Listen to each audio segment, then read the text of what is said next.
पहाड़ी इलाके में रहने वाली सुनीता नाम की एक लड़की, जो कि जिस भी लड़के के साथ उसके घर वाले उसकी शादी करने की कोशिश करते, वह कोई ना कोई बहाना या वजह बताकर उस लड़के से शादी करने के लिए मना कर देती, इनकार कर दिया करती थी। दोस्तों, उसके माता पिता उसके कारनामे और उसकी बातें सुन करके हैरान थे, परेशान थे। वह लोग अपनी बेटी की शादी जल्द से जल्द एक अच्छा परिवार देखकर कर देनी चाहते थे,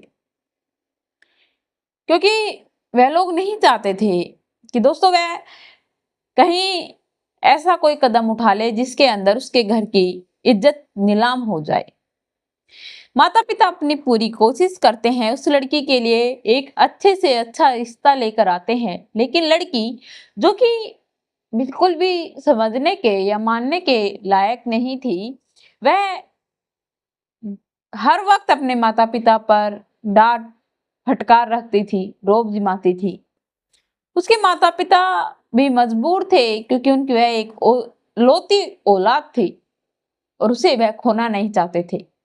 लेकिन दोस्तों, उसने लव मैरिज का जब उनके माता पिता ने हाँ कर दी कि तुम्हें जो लड़का पसंद है तुम उससे शादी कर लेना, हमारे दिखाए हुए लड़के तो तुम्हें कभी पसंद ही नहीं आ रहे हैं, तो तुम्हें जो करना है कर लेना। अब उसे जब उसके माता पिता ये सब कुछ कह देते हैं, वह इतनी खुश हो जाती है कि हर एक इंसान को चिढ़ाने लगती है, हर एक फ्रेंड को चिढ़ाने लगती है, उन्हें रिझाने लगती है। उनकी शादी होती है तो अब भी वह यही कहती थी कि मुझे तो बाइज्जत कहा गया है कि मैं कहीं भी शादी कर सकती हूँ, किसी भी लड़के के साथ कर सकती हूँ। लेकिन जो उस लड़की के साथ होता है वह बड़ा ही दर्दनाक और भयानक होता है, और उसे अपने माता पिता की जब बात याद आती है और अपने किए पर पछतावा भी होता है। नमस्कार, आदाब, सत श्री अकाल। मैं Priyanka Yadav crime women channel पर आप लोगों का हार्दिक स्वागत करती हूँ। आशा करती हूँ आप लोग खुश होंगे, स्वस्थ होंगे, अपना और अपनों का ख्याल रख रहे होंगे। वह लड़की अपने ही एक दोस्त की शादी में कुछ दिन पहले चली जाती है।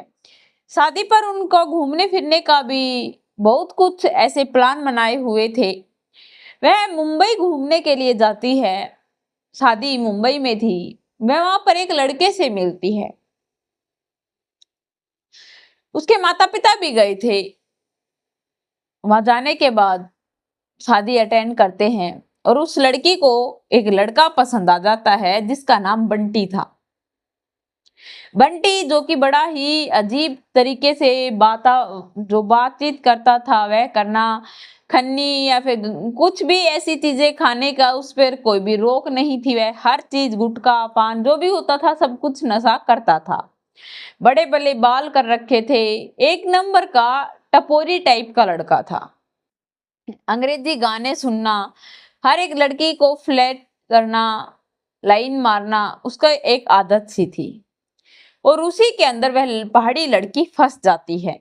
वह अपने घर पर जब आती है, वह उस लड़के के बारे में बताती है, उस लड़के से वह बात करती है। उस पर वहां पर जितनी भी लड़कियां थी सभी फिदा थी। पहाड़ी लड़की भी बहुत खूबसूरत थी, लेकिन वह मजबूर हो जाती है क्योंकि वह एक हीरोइन बनना चाहती थी। और उस बंटी ने उसे इसी चीज का लालच दे दिया कि तुम बहुत खूबसूरत हो, तुम हीरोइन बन सकती हो, मेरी जान पहचान है, मैं तुम्हारी बात कर सकता हूँ, हमें भी मिलने के लिए तुमसे अपॉइंटमेंट लेना पड़ेगा। यह सब कुछ क्या कर वह उसे इतना बढ़ा चढ़ा कर बातें बोल देता है कि उसके दिमाग में बिल्कुल फिट हो जाती है और वह उस लड़के से शादी करने के लिए तैयार हो जाती है। जब उसके माता पिता को यह बात पता चलती है कि मेरी बेटी किसी से शादी करने के लिए हाँ कर रही है, तो उसके माता पिता उस लड़के के बारे में जानने के लिए उत्सुक हो जाते हैं। तो दोस्तों, वह उसके फ्रेंड के घर फोन करते हैं, उनके माता पिता से वार्तालाप करते हैं और वार्तालाप के अंदर पता चलता है कि वह लड़का तो 1 रुपए भी नहीं कमाता, टपोरी टाइप का है, बहुत सारा कर्जा है, जुआ सट्टा खेलता है। यह सब कुछ सुनने के बाद उसके माता पिता दोस्तों गुस्से में लाल पीले हो जाते हैं और उसे डांटने फटकारने लगते हैं।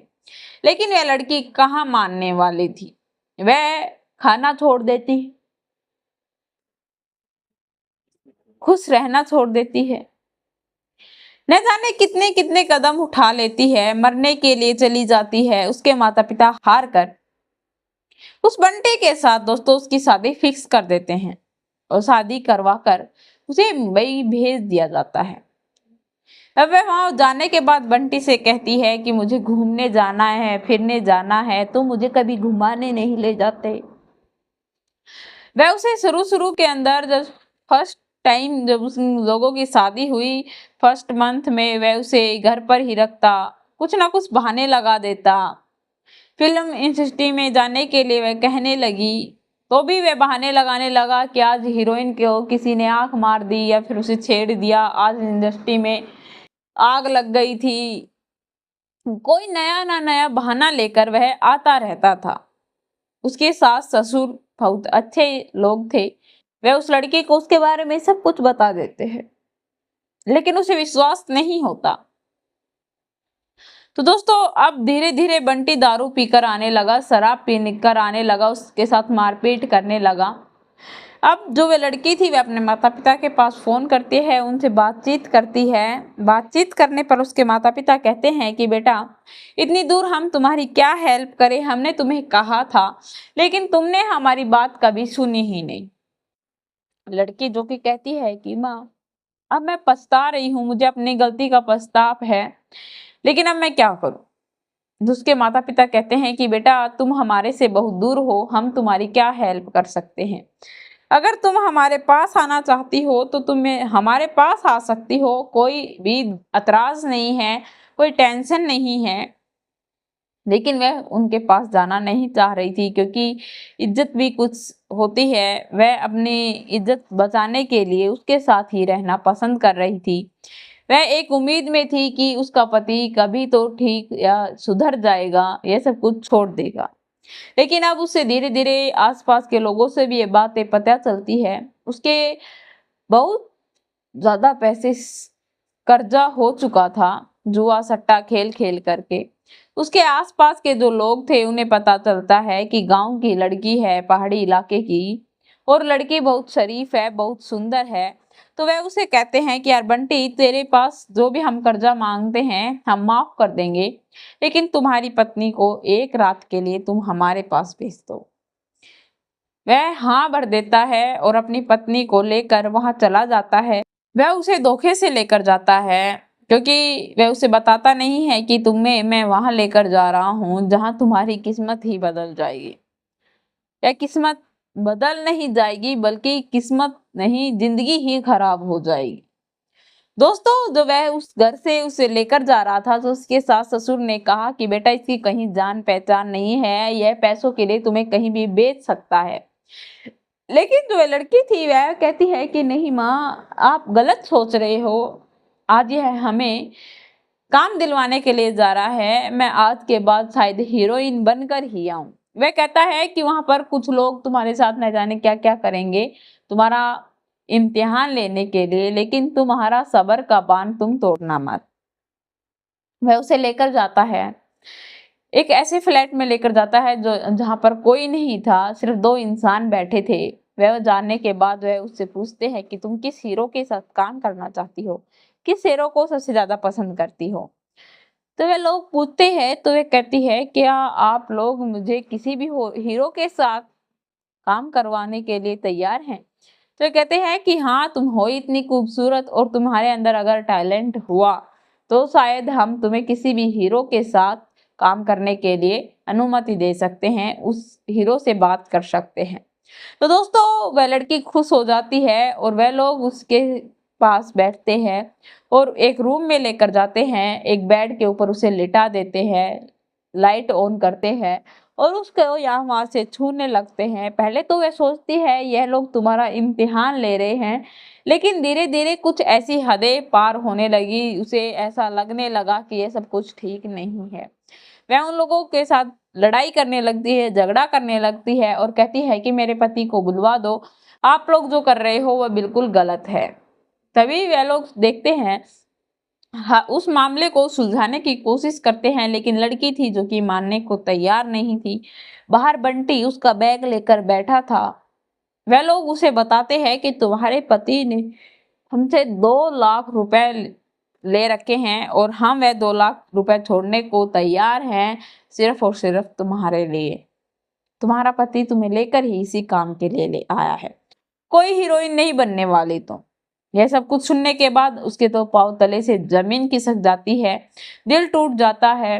दोस्तों, वह वहां से उन लोगों को के साथ झगड़ा करके, मारपीट करके, क्योंकि एक गांव की लड़की थी और वह पहाड़ी इलाके की रहने वाली थी। पहाड़ी इलाके की लड़कियां वैसे भी ताकतवर होती हैं।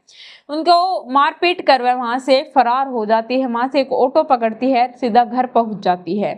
लेकिन घर तो पहुंचती है, लेकिन उसके पास पैसे नहीं थे ऑटो वालों को देने के लिए। ऑटो वाले से कहती है कि भैया मेरे पास अब तो पैसे नहीं हैं, आप कुछ देर बाद या फिर कुछ दिन बाद अगर मुझे कहीं पर भी आप मिलोगे, मैं आपके पैसे दे दूंगी।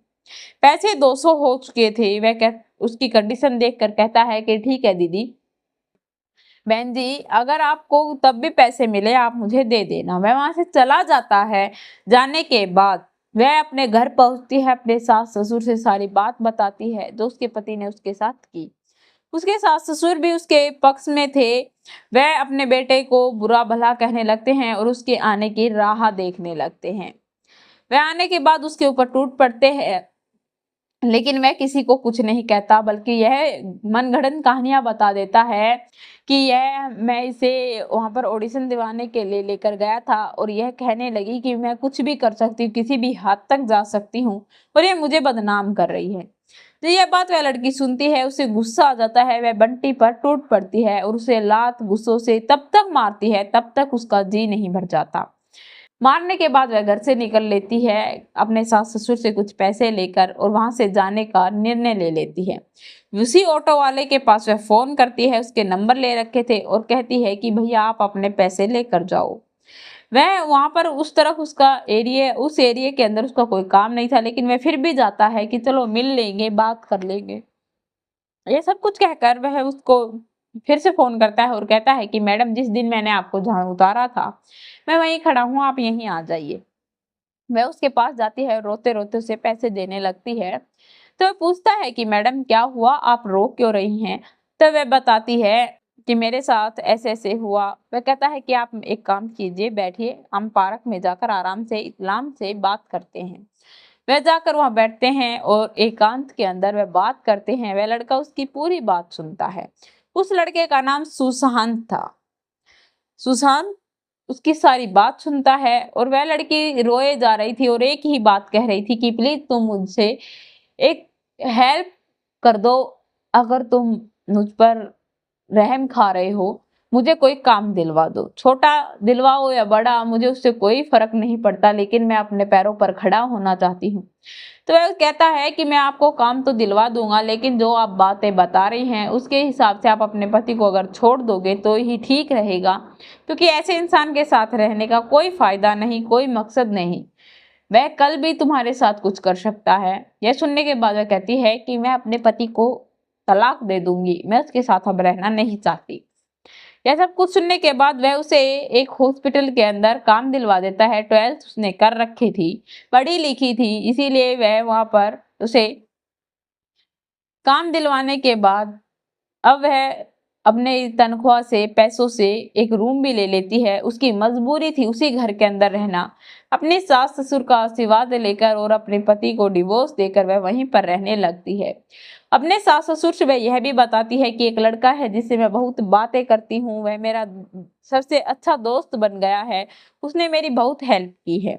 उसके सास ससुर कहते हैं कि बेटा, ऐसे लोग जिंदगी में कभी कभी ही मिलते हैं, नहीं तो न जाने कितने लोग हैं कि अकेली लड़कियों का फायदा उठाते रहते हैं। यह सब कुछ कहकर उसकी सास और ससुर उसको आशीर्वाद देते हैं और वह उस घर से अपना बैग पैक कर कर अपने रूम में शिफ्ट हो जाती है। लेकिन अब विक्रांत के साथ उसकी बातचीत शुरू रहती थी, बातचीत उनकी जारी रहती थी। एक दूसरे से वह न जाने फ्रेंडशिप में लव कब कर बैठते हैं, एक दूसरे से वह प्यार कर बैठते हैं। और दोस्तों, वह दोनों प्यार प्यार में एक दूसरे को इजहार भी कर देते हैं और दोनों शादी कर लेते हैं। दोनों अपनी जिंदगी हंसी खुशी बिताते हैं, लड़की भी खुश है और लड़का भी। तो यह रही इन दोनों की प्रेम कहानी और लड़की की दर्द भरी कहानी। आप लोगों को कैसी लगी कमेंट में लिखकर जरूर बताना। मेरे चैनल को सब्सक्राइब करना, बेल नोटिफिकेशन को ऑन करना ताकि ऐसी हर वीडियो जल्द से जल्द आप लोगों तक पहुंच पाए।